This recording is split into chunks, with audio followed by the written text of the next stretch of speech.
there's a crisis happening in the world right now.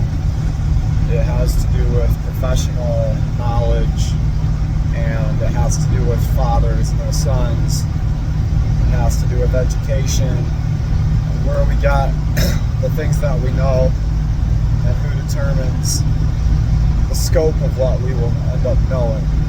And what has begun to happen that I've seen is that knowledge is now kept behind locked doors, behind lock and key. And those who wish to acquire it are asked to pay money, and then when you pay the money, you're forced to go through a process.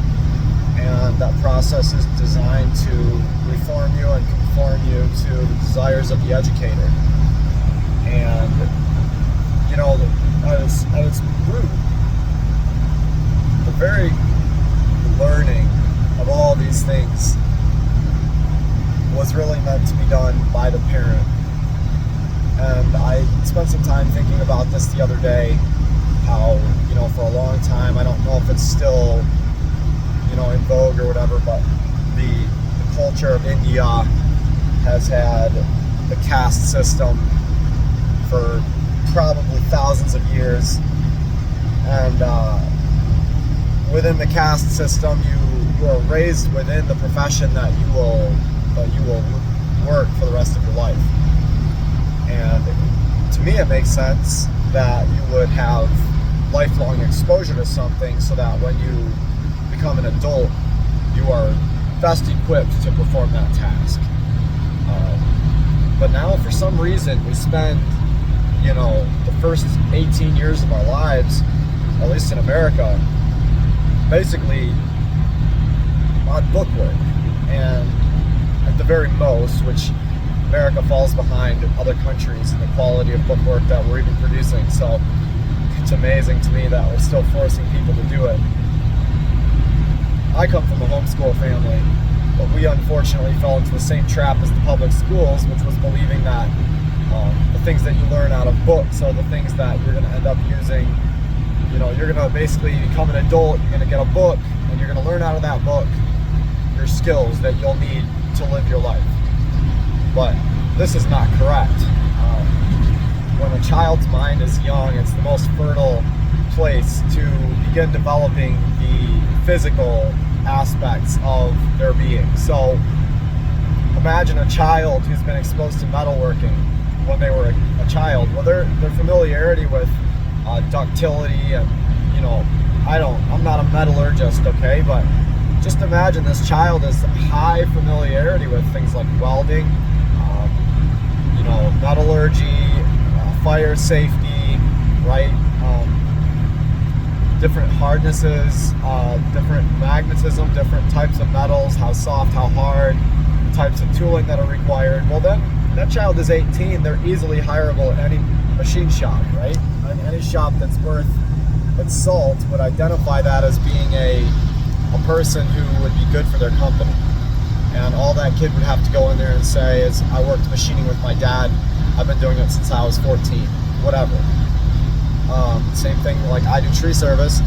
If my kids do tree service, they will be well equipped to work at any tree company they want to work at, assuming that they have worked with me during that time. They'll be ready to go. They'll be easily hireable, and I know that because I would quickly hire an 18-year-old kid that's been doing tree service for 6 years. I don't care that he was a kid when he learned it. If he's had a deep amount of exposure to that, which means that, you know, the initial things that you really want to do are always going to be like the fun part. It's always going to be enjoyable.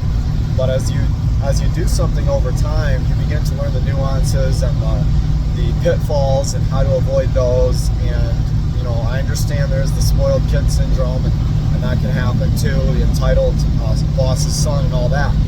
But if you have the correct type of learning when you're a kid, then when you're an adult, you can go much, much deeper into that field. So for example, if by the age of 20, you already have 8 years of experience in the field of tree care, well then you could branch out, because you have knowledge of an industry, you have knowledge of hierarchy, and then you're able to, like, for example, you could go into forestry. Say, all right, well, I know how to take down trees. I know how to store the wood. I know how to take it to the sawmill. I know how to fix a truck. Now I want to get into bigger business. I want to do logging. And you go buy a semi truck, and now you're familiar with like basically you're working with, let's just say, a more valuable resource of knowledge. And I don't understand why we deprive children of learning real knowledge until the age of 18. It's preposterous. We're going to keep them safe. Okay, come on. No one cares more about their children's safety than a parent, okay? But safety is not the priority for necessarily another person. Safety is your own priority for yourself. You do protect other people on the job, but the idea that we're going to protect children, what are you protecting them from? Certain death or the possibility of death if they should make a bad decision? Because, there is such a thing as training. You can train a child to make good decisions around a certain machine or something where they don't get hurt. So there's always going to be tragic stories. There's been tragic stories this year. You just don't hear about them, but they're, farmers and stuff have always trained their children to be a farmer. And there's farmer kids are allowed to drive trucks in the state of Illinois. As far as I know, unless they change the law, children are allowed to drive a truck because it's a necessity for the farm to operate. And that law has been around for a long time. So I guess my concern with regards to this is that because children aren't learning any useful skills before they leave home, now they're going into the workforce completely uneducated on any real skills, and that would be okay, except for the fact that companies now are unwilling to train new hires. And what they want to do is hire you at a low skill level, and they want to keep you there as long as possible. And the reason for that is because the entitlement syndrome that happened to all these kids now. So all the youngsters that are like recently out of high school in the last 10 years, I found them to be a very low quality crop of individuals. And I'm sorry to say it's not much better dealing with people who are a little bit older. But it could just be that that's in my industry in particular. But nonetheless, these kids they've not been exposed to the things that children are really apt to learn when they're young, and you're trying to teach them history and math and all that stuff, but their mind is not interested in those things because those are the baselines of explaining the physical, and they haven't yet seen the physical, so it doesn't make sense. It's not relevant to them. I can teach my son how to read a tape measure, and those numbers have meaning to him, but you put him in front of a book and his brain is fried in 5 minutes. So there's an appropriate level of book learning that has to go into children. Learning how to read is critical. Learning simple arithmetic is critical. Algebra 2, there's a lot of people that won't learn that. And to be honest, there's probably only 1 or 2 things that I still remember from algebra that are relevant to my life today. And so if you were to take me back then and you took all that algebra time that I spent and invested that time instead in learning tree care, I would be 1 year farther forward in my career. I would be more advanced.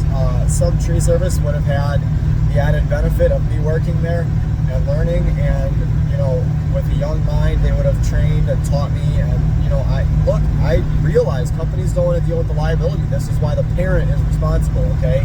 But we live in a very specialized world. So we have Adam Smith, Wealth of Nations, refers to specialized labor.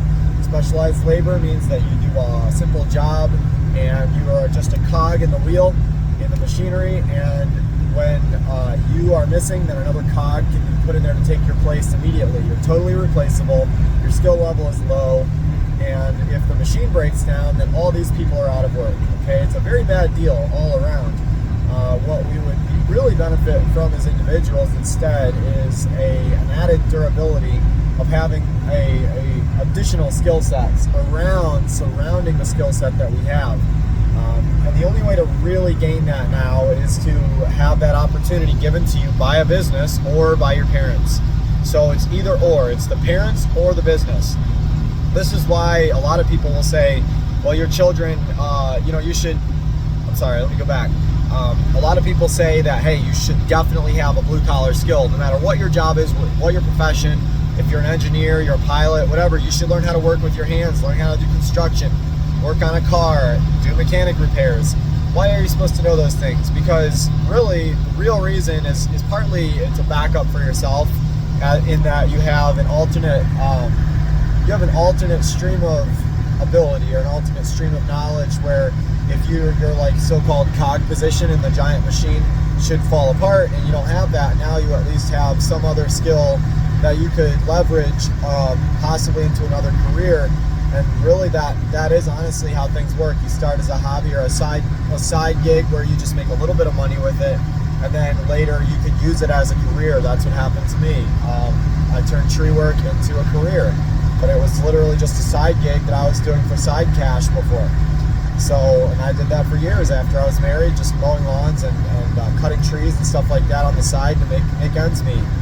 And it became a business. My point is, if I would have left home with those skills, I wouldn't have ever been poor, because I would have had a good job. I would have had a skill set that I could market. And to make this even more into perspective, just so you guys understand, the job market is not looking for inexperienced people with no skill. Zero qualification employees can't even get a job, okay?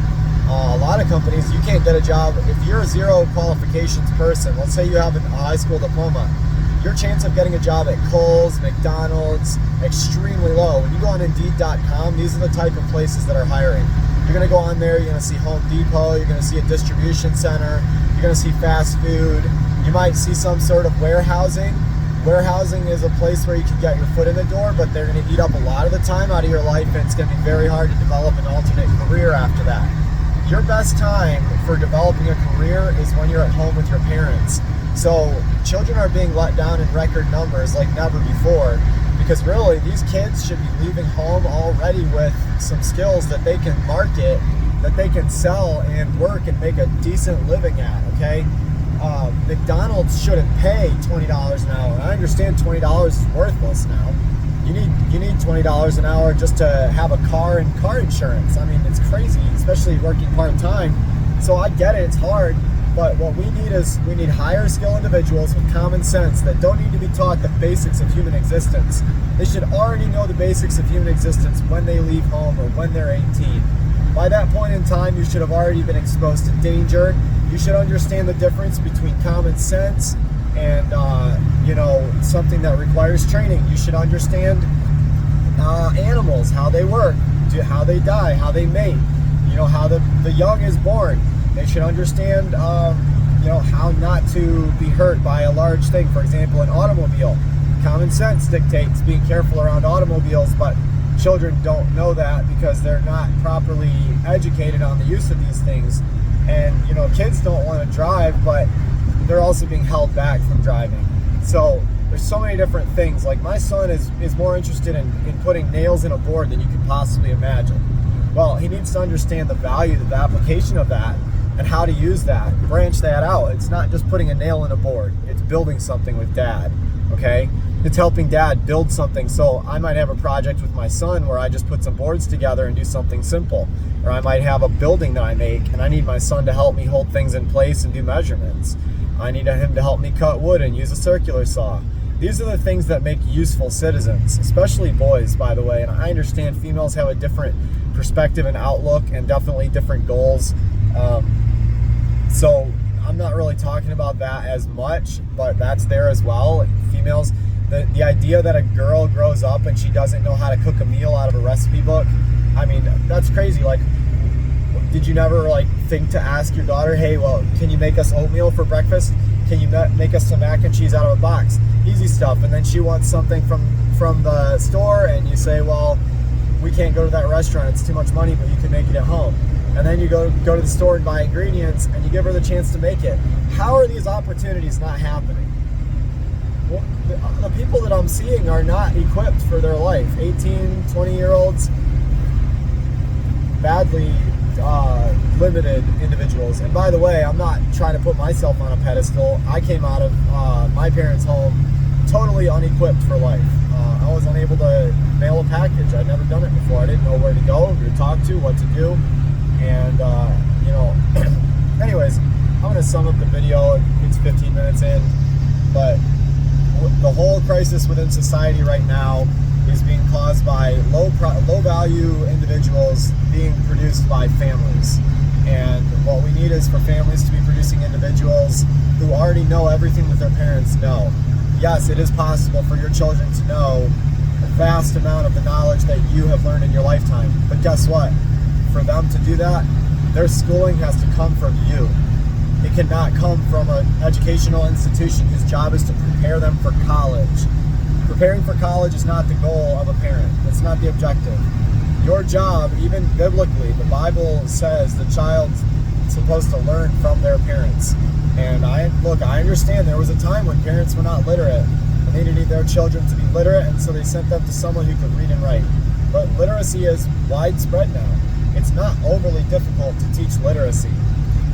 And the type of exposure that children need is intermingled with the normal processes of daily life. Reading and writing takes place on a constant, daily, all the time basis, but not all day, all the time. It's once in a while. I drive past a sign, I read the sign. I need information, I open a book, I read a book. I open a chapter, I read an article. Okay? This is how I get knowledge. How are you going to put a kid in front of a book and make them read all day long? That's preposterous. The mind of a child is not equipped to handle that amount of time sitting still. Their body needs to move more than their mind needs to learn. And the whole entire concept of the education system is overblown, it's incorrect, it's wrong, it's fallacious, and it needs to be fixed, overhauled, and basically thrown out and redone, because right now the system that we have in place is designed for making little tin soldiers to walk in a straight line with other tin soldiers in a unit. And it's designed to make young, productive, basically robotic workers that can go in there and hit the button and put the next object in the next widget into the machine and hit the button again. The system is not designed to make intelligent, smart people that can make decisions, because every decision is already made for you by what's in your textbook. You know, you have a whole lifetime to learn those things. You do not need to know those things up front. Believe me, vast majority of people are not going to need to know those things up front. Only very educated, only very intelligent individuals can even make use of everything that's learned in the high school education. Basically, most of that information is throwaway information or indoctrination. If you take away the throwaway information and the indoctrination, what you have left is a very small core that's equivalent to what you could learn inside of 4 grades. And you could start those 4 grades around the age of a couple years before high school. So you would be finishing out middle of high school around 10th grade, starting around the age of 6th grade, and the rest of their time basically in their youth and then their young adulthood could be spent in other ways. Children should be spending more time playing like they do in Mexico, and young adults should be spending more time working, and the transition should be crystal clear. This is why we have things like bar mitzvahs. Why do they happen to a kid that's 15? Was it 14 or 15? I'm not sure. You have one, there's a coming out party for Mexican girls. I can't remember what it's called. Sorry to all my Mexican friends, but I don't remember what it's called, but it's a very critical time in that person's life when they're said, hey, now is the time for you to begin pursuing your future. You are going to begin a profession. You're going to begin finding a mate. These things are going to happen starting at this age. We're going to start prospectively thinking about all the possibilities that are going to happen to your life, and we're going to make decisions in keeping with your potential and with your current interests. We're going to set you up on the proper course, and you know, any adult can change their course later on. But if you don't have any value in yourself as a person that you have to offer the world, you're going to have a very hard time leveraging yourself into a better position. And trust me, I would know. It's been a very hard road and a deep setback for me, leaving home at the age of 17 and then joining the Army and having 0 skills for human survival. The Army is basically like kindergarten. They tell you what to do, where to go. All you have to do is obey. They tell you when to eat, they tell you when to sleep, they tell you when to go to the bathroom, and then even when you're in the regular service, you still are subjected to infantile levels of minute picayune control. And so you really don't have basically the obligation of making decisions and leveraging your position in life. And those who do well in the military, by the way, have had other advantages prior to joining the military, where they learned how to work with a hierarchy. And it's very important to understand how to maneuver your positions within a hierarchy, because it's a logical thing, but it's also emotional, and there's so much that goes into that. And those kids that were ready, they knew what to do, and I didn't, because I was just a child still in the mind. I had never been exposed to hierarchy. I'd never been exposed to people that were deeply opposed to my beliefs. I had never faced opposition to those things because I was raised in a bubble, and all I had was book learning, and book learning is not enough, guys. It is not enough, period, point blank period. It is not enough. Your boys need combative experience. They need to learn about, they need to do work at a young age. Trust me, these things are facts. So anyway, I'm done with the video. I'm just rambling. But I hope this has been a help to you guys. I hope that you guys understand the point that I'm trying to make. This is going to save society, but we have to start doing it now. We need fathers to do these things with their children. If you're an engineer, you have to start spending your time other ways than watching television when you come home. The kids have to learn what you do. They need the daytime hours. They need to be homeschooled. They need to have a mommy at home. They need to have a chance to work in their father's profession. You have to break free and start your own business. You have to do these things. You must present these opportunities to your children, or they will not have this.